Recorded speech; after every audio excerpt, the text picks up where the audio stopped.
As a refresher, before the Industrial Revolution, the European states that would go on to grow strong and conquer the world accounted for about 5% of the world's land surface and maybe 16% of the world's population. After the Industrial Revolution, these states became incredibly powerful.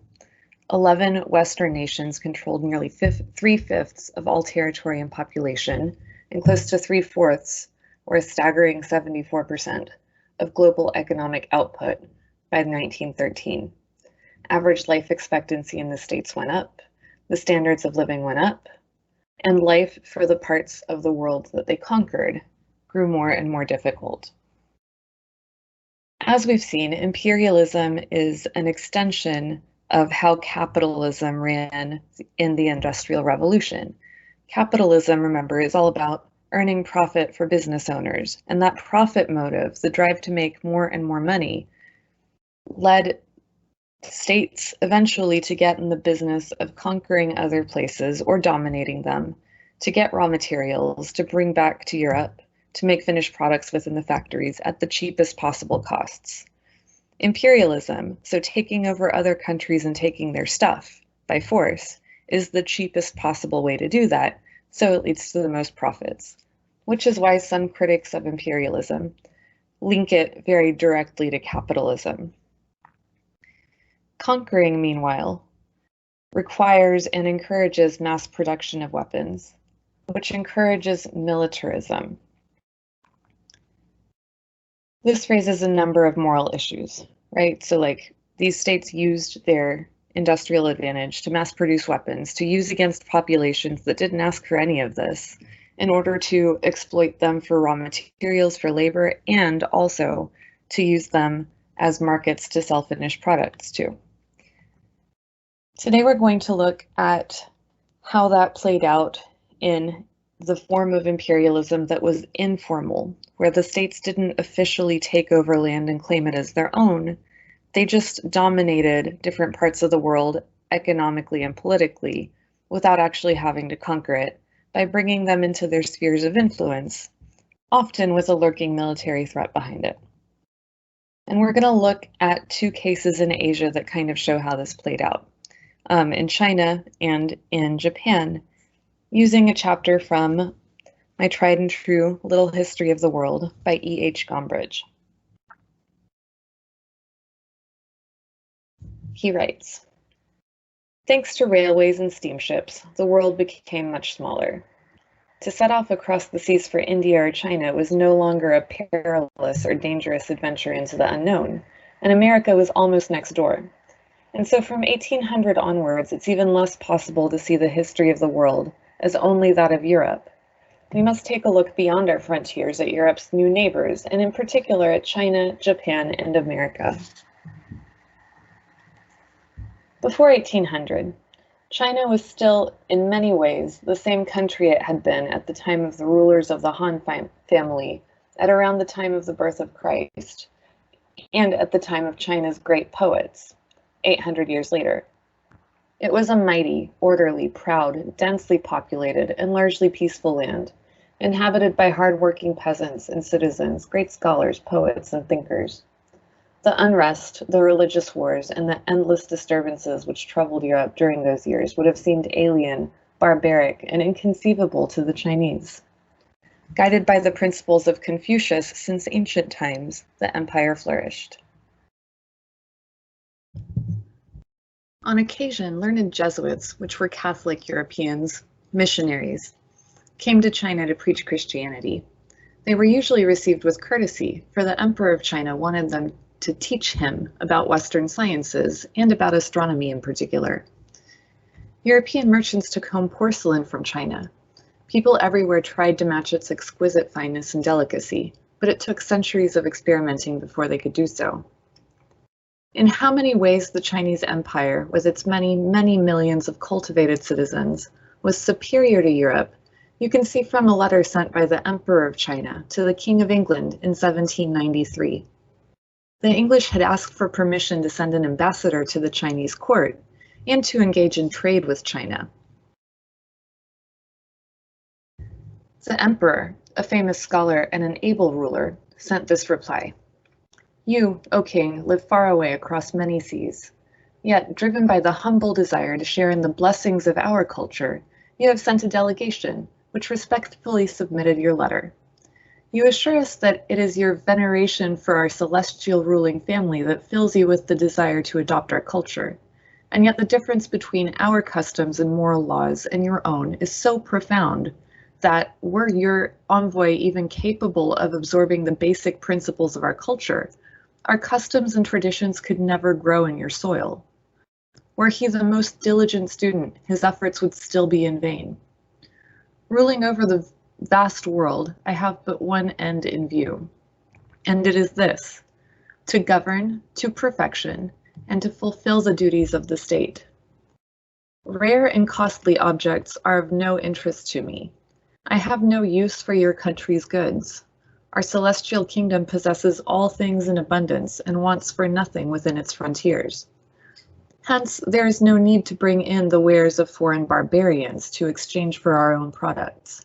But since tea, silk, and porcelain, products of the celestial kingdom, are the absolute necessities for the people of Europe and for you yourself, the limited trade hitherto permitted in my province of Canton will continue.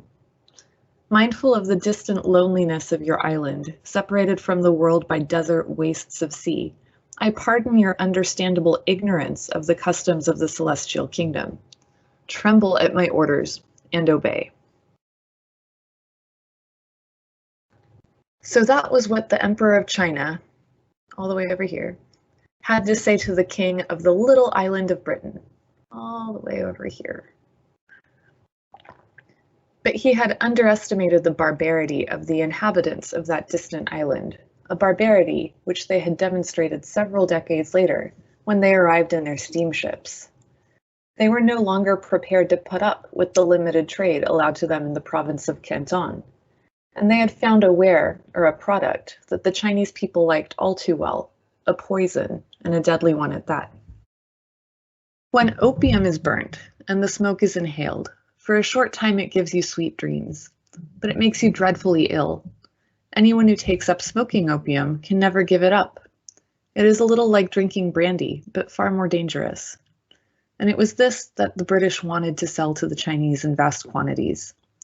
The Chinese authorities saw how dangerous it would be for their people, and in 1839 they took vigorous action to stamp out the trade. So, the British returned in their steamships, this time armed with cannons.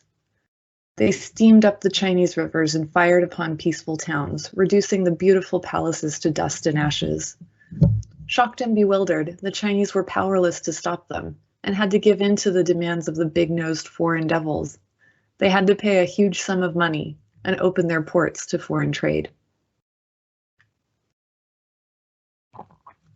The Europeans were determined to expand their trading activities and set up embassies in China's capital, Peking. But the imperial government, the Chinese government, would not allow it. And so, in 1860, British and French troops together forced their way northwards, bombarding towns and humiliating their governors. When they reached Peking, the emperor had fled. In revenge for Chinese resistance, the British sacked, looted, and burned the beautiful and ancient imperial summer palace, together with all its magnificent works of art dating back to the earliest days of the empire.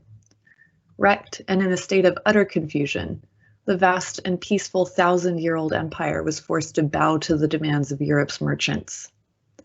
This was China's reward for teaching Europeans the art of making paper, the use of the compass, and, regrettably, how to make gunpowder.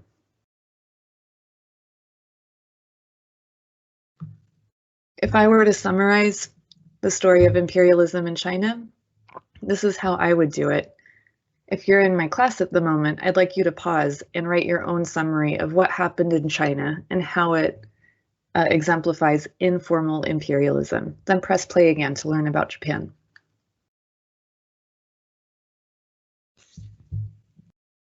Reading again from the book. During these years, the island empire of Japan might easily have suffered the same fate as China. Japan at this time was much like Europe in the Middle Ages. Actual power was in the hands of noblemen and knights, in particular those of the distinguished family which looked after the emperor. Painting pictures, building houses, and writing poetry were all things the Japanese had learned hundreds of years before from the Chinese, and they also knew how to make many beautiful things themselves. But Japan was not an orderly, vast, and largely peaceful country like China had been. For years, powerful noblemen from the various districts and islands had fought each other in chivalrous feuds. In 1850, the poorer ones among them joined together to seize power from the great rulers of the kingdom. Would you like to know how they did it? They enlisted the help of the emperor, a powerless puppet who was forced to spend several hours each day just sitting on the throne. Those impoverished noblemen rose up against the great landowners in the emperor's name, claiming that they would give him back the power Japan's emperors were said to have had, way back in the mists of antiquity. All this was happening at about the time when European envoys first returned to Japan, a land forbidden to foreigners for more than 200 years. To these white-skinned ambassadors, life in Japanese cities with their millions of inhabitants, the houses made of paper and bamboo, the ornamental gardens and pretty ladies with their hair piled high upon their heads, the bright temple banners, the rigid formality, and the solemn and lordly manner of the sword-bearing knights was all delightfully comical. In their filthy outdoor boots, they, the Europeans, trampled over the priceless mats of the palace floor where the Japanese only trod barefoot. They saw no reason to respect any of the ancient customs of a people they thought of as savages when exchanging greetings with them or drinking tea. So, they were soon detested. When a party of American travelers failed to stand aside politely, as was the custom, when an important prince happened to pass by in his sedan chair, together with his entourage, the enraged attendants fell on the Americans and a woman was killed. Of course, straight away, British gunships bombarded the town, and the Japanese feared they were about to suffer the same fate as the Chinese. Fortunately, that rebellion had meanwhile been successful. The emperor, known in Europe as Mikado, now really did have unlimited power. Backed by clever advisors who were never seen in public, he decided to use it to protect the country against arrogant foreigners for all time. The ancient culture must be preserved. All they needed was to learn Europe's latest inventions. And so, all at once, the doors were thrown open to foreigners. The emperor commissioned German officers to create a modern army, and Englishmen to build a modern fleet of ships. He sent Japanese to Europe to study Western medicine and to find out all about other branches of Western knowledge which had made Europe so powerful. Following the example of the Germans, he established compulsory education, so public education, so that his people would be trained to fight. The Europeans were delighted. What sensible little people the Japanese had turned out to be, opening up their country in this way. They made haste to sell them everything they wanted and showed them everything they asked to see. Within a few decades, the Japanese had learned all that Europe could teach them about the machines of war and for peace. And once they had done so, they complimented the Europeans politely, as they once more stood at their gates. Now we know what you know. Now our steamships will go out in search of trade and conquest, and our cannons will fire on peaceful cities if any in them dares harm a Japanese citizen. The Europeans couldn't get over it, nor have they, even today, at the time of this book's writing, which was between the World Wars, before World War II. For the Japanese turned out to be the best students in all the history of the world. If I were to summarize the story of imperialism Japan in a paragraph or so, this is how I would do it. If you're in my class, at this point, please pause the video and summarize what happened in Japan, how it shows informal imperialism at work, and how Japan turned the story on its head, industrialized, and then started to become imperialistic itself.